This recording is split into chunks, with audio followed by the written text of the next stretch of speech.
Hi, my name is Gabby, and I'm excited to be sharing my first discussion post with everybody via video. This is the first time I've done this, so this is new. So I'll just get right into it.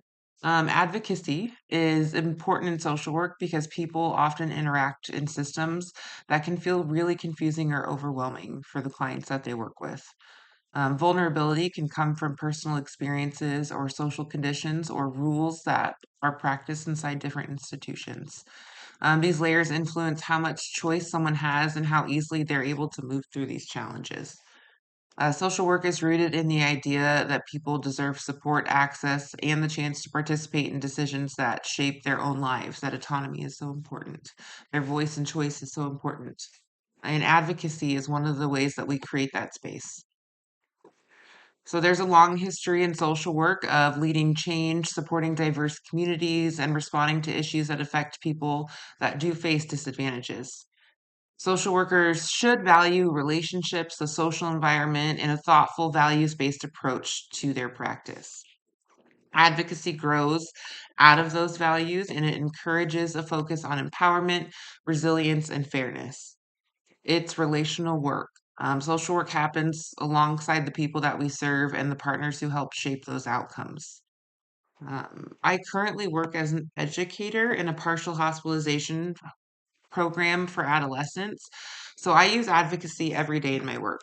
Um, though that work is with teens who are experiencing depression, anxiety, trauma, school avoidance, legal issues, suicidal ideation. And a large part of my job involves coordinating schoolwork and then preparing students for their return to school. Parents, they often walk into these meetings with high levels of stress and so many questions. What I found is that a lot of parents aren't even sure of what their educational rights are or how to advocate for their children. School systems are a huge, messy thing to navigate as an educator, even. Um, so they're unsure how to ask the questions or how to speak up in a room full of school staff. That puts the parent and the child in a vulnerable position before the meeting even starts. So, advocacy for me means bringing clarity into the process. I explain what the student needs based on their functioning. I outline the options that exist within the school systems, and I help parents understand that they do have choices available to them and what those choices are.